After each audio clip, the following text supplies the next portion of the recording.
Kung kanina nasa ibabaw tayo ng mga ulap, ngayon nasa loob na tayo ng mga ulap.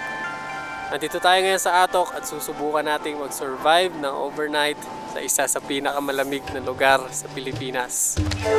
Lagi lumalabas sa balita ang lugar ng Atok sa Benguet. Sa sobrang lamig kasi dito sa buwan ng December hanggang February, ay nagkakaroon ng frost o ang tinatawag nilang andap, kung saan ang mga halaman at ibang mga bagay ay binabalot ng yelo. Senyalis ng napakababang temperatura na kahit mga lokal ay hindi kinakayang tiisin. At bilang tagapatag, isang malaking katanungan kung kakayanin ba natin itong malampasan.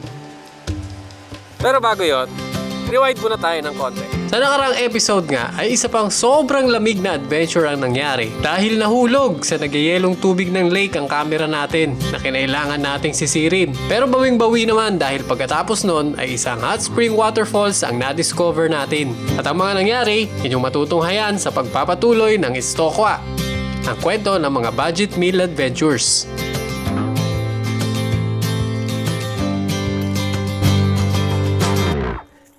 Ito ang ating next spot ay secret spot. Hindi pa kasi ito kasama sa tourism ng Barlig. So hindi pa natin siya pwedeng i-disclose. Nagkataon lang na ito ay na-discover na nila MJS 3 years ago? 3 years ata, 4 years. 3 years ago. Sama ko si Bihero. So 4 years ago, hindi pa rin siya develop at part ng tourism. So wala talaga silang baala. Kasi Lake Tufub, part na ng tourism eh. Kaya nga meron dong si Kuya Sani bantay galing LGU.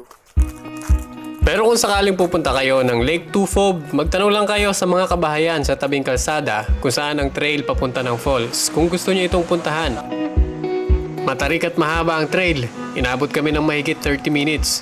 Kaya siguraduhin niyo magbaon ng tubig. So tatlo yung falls niya. Dito ay yung hot spring. Dito yung main falls. Grabe! Ngayon lang ako nakakita ng hot falls. Hot spring falls. Muusok oh. Di ba madalas lang siya? Talagang ilog lang. Ito falls. Tingnan natin kung gano'n siya kainit. Maligam-gam lang. Nasaan yung mainit? Baka yung falls malamig, tapos yung hot spring somewhere lang dito sa baba. Kaya yung bato dun sa taas, wala siyang kulay na pula. So hanapin natin yung source nito. Ang lamig! Ayun! Dito lang yung hot spring niya. Ito yung pinaka hot spring niya. Pero maligam-gam lang din. Ayun oh. Hindi siya yung hot spring na nakakapasok at nakakaluto ng itlog. Pinaniniwalaang nakakagaling ang mga hot spring kagaya nito para sa mga sakit ng muscles, mga skin conditions o saktong pampakalma lang para mabawasan ang stress. Hindi ko alam kung totoo yung unang dalawa pero pagdating sa pagpapakalma, garantisado with first-hand experience. Masasabi kong effective talaga siya. Sayang nga lang at hapon na kami nakarating. Sobrang kulang yung mahigit 1 oras naming pagbababad. Kaya naman hindi pa ito ang huling pagkikita namin ng hot spring falls na to. At yun nga ang nangyari dahil nagbalik tayo dito with Team Istokwa. Panoorin nyo na lang sa isa nating channel. Ayos ba yung ating hot spring falls na pinuntahan? Unang challenge natin ay makagawa ng shelter na challenge dahil wala tayong makitang flat ground. As in yung super flat. Dahil nasa batuhan tayo. Meron man tayo nakita, sobrang sikip. Hindi ko alam kung magkakasya yung dala-dala natin na pang shelter. Ito na yung loob niya. Medyo masikip. Pero tatawid na yan. Tapos yung pinaka-tent niya, ito kasama niyang single pole tent na kailangan banatin mo din. Lagyan ng tension sa mga corners. Gamit din yung peg na ginamit dito sa TP tent. Okay na yung ating tulugan, yung ating air mattress nakapatong sa foam mattress, tapos binalot natin siya ng sleeping bag na dalawa. Binalot natin siya ng mga sleeping bag kasi bukod sa dumudulas kapag nakapasok ka lang sa sleeping bag na nakapatong sa air mattress, wala rin akong tiwala sa sapin nitong tent na to. Baka mamaya matagusan yung ating sleeping bag kapag umusli dun sa foam mattress eh.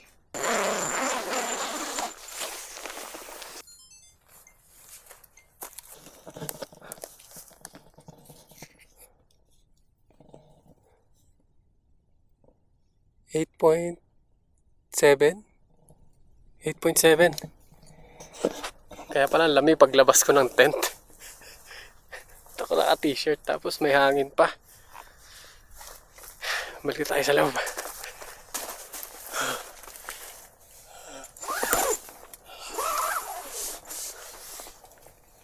Parang 2 minutes lang tayo sa labas. Pero yung kamay natin parang humawak na ng yelo ng mga 3 minuto, gano'n. Grabe yung hangin. Mag-change outfit na tayo. Yung bagay sa temperature. Bali sa pangbaba, 2 layers tayo.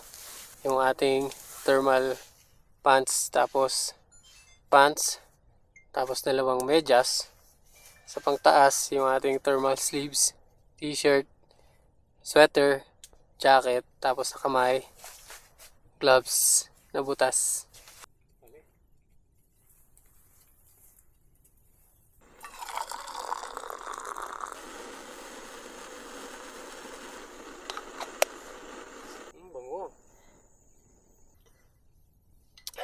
Nagsasaan na lang tayo kasi kanina pinakain tayo ni Tita Joanne sa kanilang bahay. Yung caretaker nitong ating spot ngayon na bukas ko na ipapakita.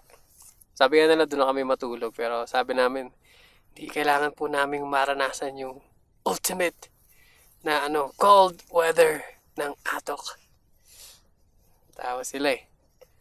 Sabi nila pag ganitong malamig at walang hangin may chance magka-andap. So makikita natin bukas, gigising tayo ng maaga. Gigising tayo mayat maya para makita kung meron ng andap. Pagbalak nyo palang mag-camp sa malalamig na lugar gaya nito ha. Ito, highly recommended kong cup. Kasi may lid. Napakatagal lumamig ng inyong inumin. Pasok ko. Tapos ano pa yan? Carabiner yung kanyang handle. Yan, lamig pa mo ba?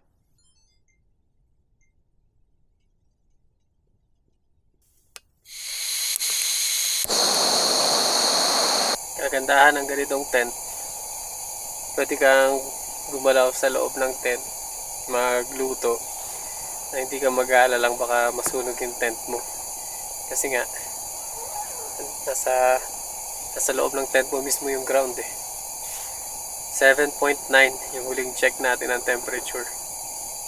Kaya pala tumatagos na siya sa jacket natin, sa medyas natin na 2 na nasa loob pa ng sapatos. Kaya naman pumasok na tayo. Saka kailangan pa natin ilaga yung ating karne. Hindi na tayo magluluto ng ulam pero lalaga ko siya para bukas siguradong wala siyang amoy. Pwede pa siyang kainin.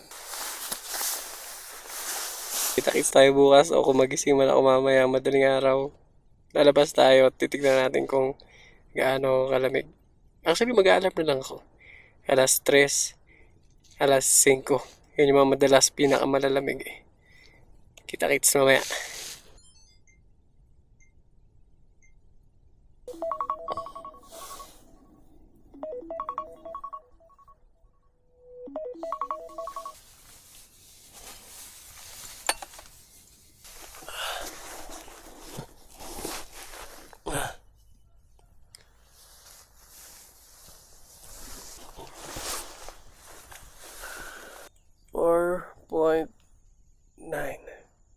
Oh, alamig, bro!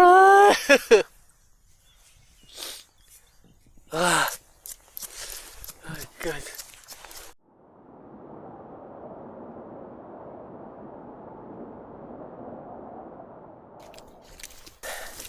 Pagkatapos ni Chick Boy sa Barlig, ito naman ang pumalit. Di ko alam pangalan niya, sumunod lang sa akin nung nag-CR ako sa babae. Papangalan ng itang Cello. Iingin ko siya sa may-ari o bibiling ko pag ayaw bigay. Camper dog natin. Kagandahan ng ganitong klaseng tent to. Meron ka ng shelter umulan man o umaraw. No need na mag-add ng tarp kung umulan man. Yun lang talaga, hassle siya i-setup. Hindi kagaya ng mga freestanding tent kagaya ng gamit ni MJS. Sa freestanding tent naman, meron naman nabibiling may sarili siyang canopy. Medyo maliit nga lang. Tapos pag malakas ang ulan, maanggi, useless talaga yung canopy niya. Talagang sa loob ka. Ito, pag malakas ang ulan, sasara mo lang yung buong TP. May work space ka pa rin sa loob. Papakita ko na sa inyo yung ating camping spot ngayon. Nakalimutan ko yung pangalan niya eh. Pero lalagay ko na lang sa B-roll yung tarpaulin nila. Bali, isa siyang rock formation, natural rock formation na ginawa nila ng grotto. Hindi talaga siya pwedeng pag-campingan. Sadyang naging kaibigan lang natin yung caretaker. At kilala din niya tayo kasi si Ate Gemma na kaibigan natin sa Mount Cotnon ay kamag-anak niya din. Kaya napanood niya na tayo. Pinabigyan nila tayong mag-overnight dito sa rock formation. Punta tayo doon. Tingnan natin kung anong view.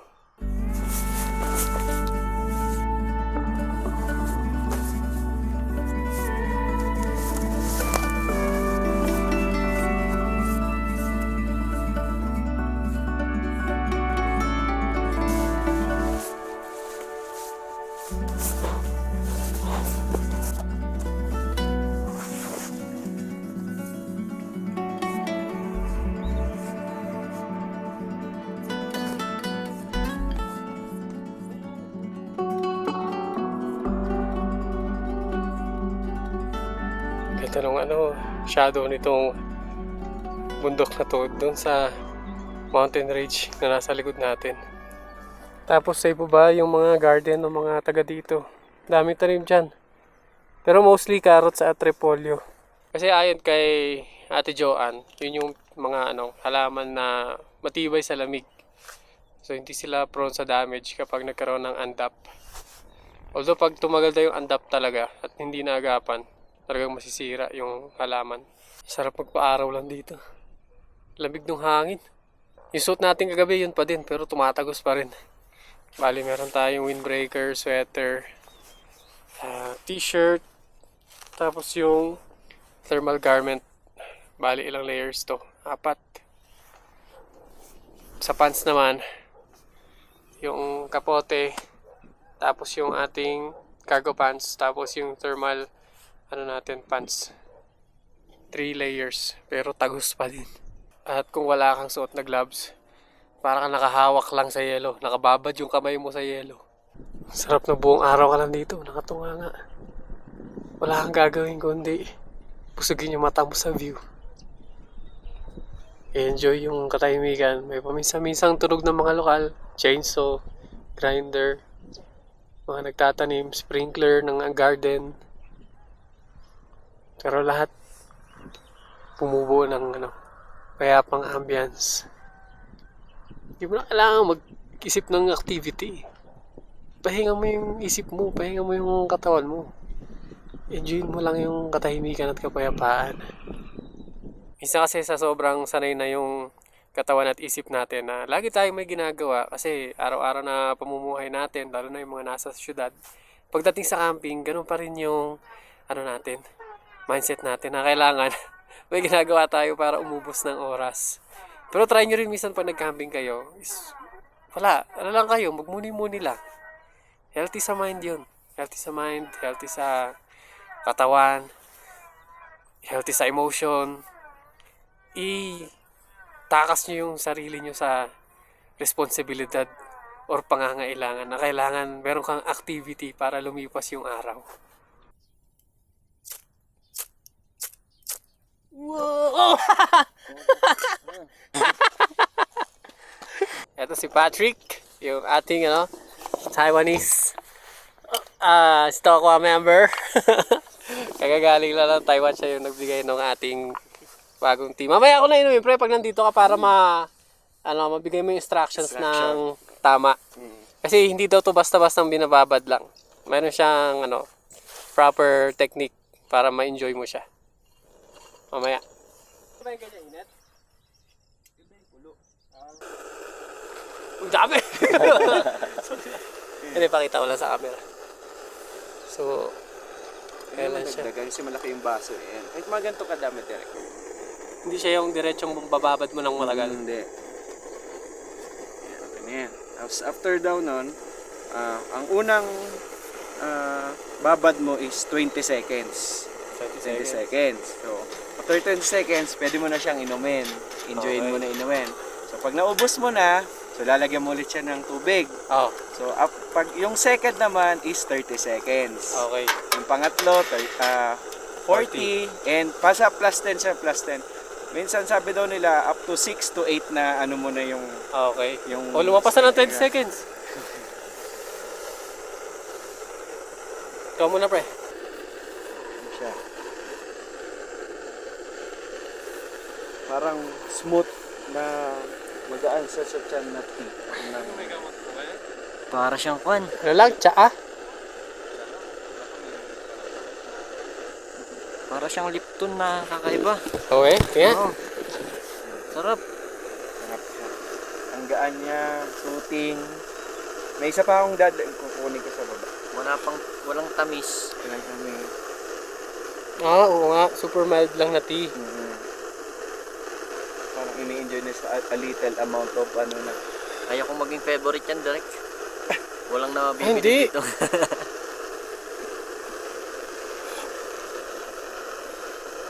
May ano din siya, may tamis siya sa dulo. Very, very light na tamis. Medyo light lang.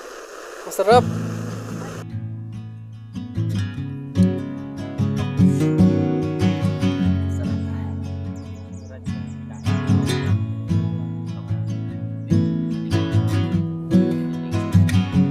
Naganap ako ng multi-tool sa Shopee.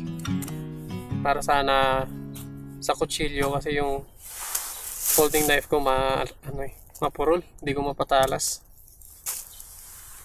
Tapos nakita ko to. Ito yung pinakamagandang multi-tool na nabili ko. Meron ako dati. Kung pangit sa kanya, kinakalawang yung mga screws. Tapos, yung coating niya na black, na tatanggal. Mahalo sa pagkain. Ito, ang ganda ng pagkakagawa. Naka-CNC yung mga part niya. Stainless and aluminum yung parts. Tapos wala akong makitang kahit anong bakal na pwedeng galawangin. May kutsara, may tinidor. Saka ang tigas ng pagkakagawa. Yung mga niya, naman tawag doon, screws niya. Yung mga screws niya may higpit. Tapos maganda yung click eh. Kapag binubuksan mo, talagang hindi siya madaling mag-bend. Hindi kagaya ng iba na camping tool or multi-tool na utensils. Kapag ginano mo sa pagkain, bumabalik ko kagad. Ito, kailangan mo puwersahin eh. So kapag kumain ka, hindi ka na-hassle na biglang nayuyupi or nagfo-fold yung mga mo, kubiertos. Napakamura pa, 200 plus lang. Yung quality niya parang pang 500 pag ni-rebrand. Ganda. Bila ko marami na tapos rebrand ko. Direct Gino Multi-Tool. Lagay ko na lang yung link sa pin comment. Luto na natin yung ating ulam. Bali dapat to, yung ampalaya, isasabay mo sa karne. Kasi kailangan siya overcook. Dapat pag malambot na yung karne, dapat overcook na yung ampalaya. Doon siya mas masarap. Tapos sabayan mo ng bawang. 10 bawang. Mas masarap pag dalawa. Para sa 1 kilong baboy. At dapat buto-buto. Mas malasa ang buto-buto eh. Pag soup talaga dapat buto-buto. Kaso wala akong nabiling buto-buto.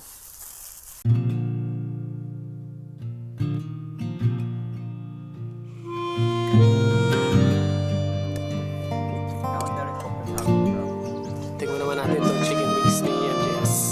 Ano to pre? Buffalo wings pa to.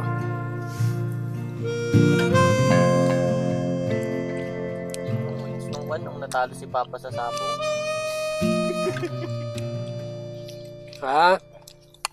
Papa ketchup wings. Ah. Asang lasa yung ketchup. Parang Wala ang alat kanina eh. Pag mamumundo ka pala, may ano ka pa dapat, may 2x2 ka or kahit ilang shot ng gin pang emergency. Hindi ko pala nakwento nung nakaraan. Napa-shot kami dun sa Barlig nung nag-swimming kami sa may lake. Kasi yung mga lokal na nagpunta doon nag-picnic. May dalang 2x2. Wala, napakalamig. Kahit sa tabi ng apoy, hindi kinaya. Tinanggap na namin yung alok nila. Effective pala yung gin. Nakatatlong shot ako eh. Ulit natin magkape dahil pinag-prepare tayo ni Patrick ng Italian coffee. Sarap. Ano yung Italian? Hello? Bonjour, bonjour. Parang iba yung pagkakalala ko pero sige. Pagdating sa kape, talagang Benguet coffee lang talaga yung iniinom ko na. So, tikman natin yung Italian coffee. Kung ano pinagkakaiba niya. Miss ko tuloy yung kape ni Kuya Corzon. Napakasarap ng kape noon kahit walang asukal. Siguro dahil ayoko ng mapait na kape. Yun hindi mapait yung kape nila doon.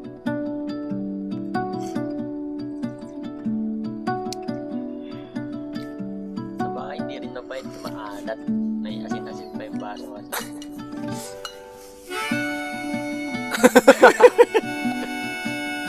Mali, dapat walang lid. Namalo yung tsaa.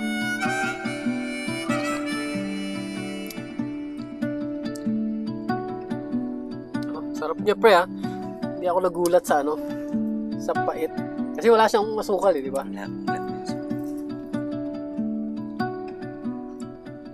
Or nakatulong din siguro yung oat milk.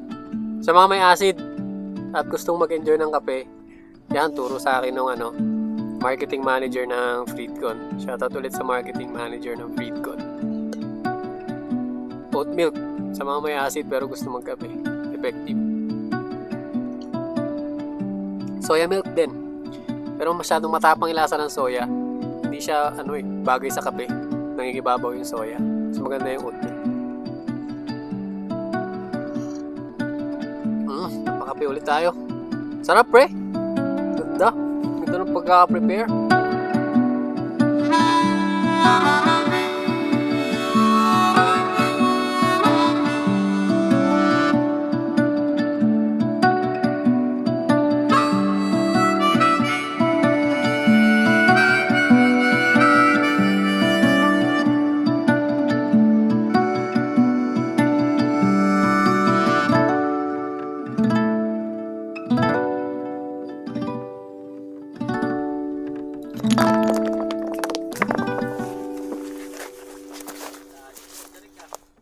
Mababa na yung mga ulap. Wala nang view sa likod Mamaya sana magka-sea of clouds. Kasi pag ganyang mababa na yung ulap or covered ka na ng ulap ng mga 2 PM pagdating ng sunset, sea of clouds yan. Most of the time.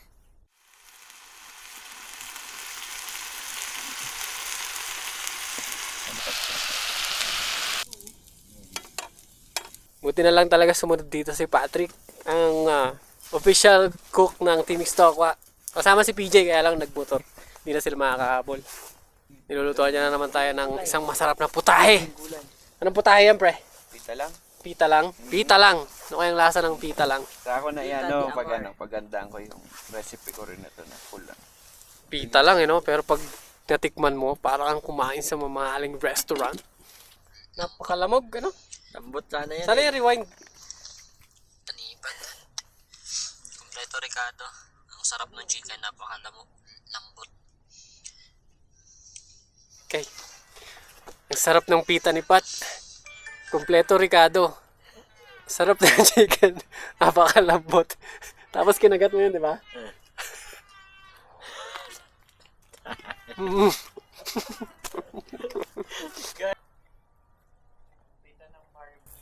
Wala na. Talagang binalot na tayo ng ulap. Parang wala na talaga sea of clouds ngayon Ulan ba yan? Umuulan pa nga. Buti na lang hindi tumuloy yung ulan. Hirap magpakap niyan pag umuulan. Pero ang kagandahan dito sa binili natin na tent, walang masyadong mapuputikan kapag umuulan kasi maliit lang yung kanyang inner tent Hindi kagaya pag yung gamit natin Decathlon. Kagandahan naman nun, daling i-set up. Talagang walang best option, no? You can't have it all. Kailangan hanapin mo yung middle ground. Pero kung may sasuggest kayong magandang tent na makapal yung anong tawag doon, yung sabi niya sa ilalim na hindi mo na kailangan ng ground sheet, parang yung Decathlon. Tapos magaan, tapos freestanding, so madaling i-set up. Suggest naman kayo. 2-person preferably. Kasi pag 1-person tent, nasisikipan ako. 2-person tent. Tapos na tayong magligpit. At hindi ko pa pala nababanggit yung kanilang mga rates and amenities dito. So, dyan lang kayo. Interview natin si Tita Joan. Magbaba natin dun sa kanilang bahay. Tita Joan is the caretaker of the place. Tita Joan, magkano ang day tour sa Waggangan Rock Formation? 100 pesos tsaka 80 pesos sa PWD at senior. Okay. After nitong video namin, magpapa-overnight na ba kayo dito? Titingnan natin. Titignan pa. Okay. Wala mo nang overnight ha? Ano lang yan? Special treat lang ni Tita Joan sa amin. Dahil wala na kami matuluyan nung pagdating namin dito. Thank you, Tita. See you again. Thank you See so you. much. Okay. Salamat. Thank you. God You're bless you more. welcome. Okay, sige.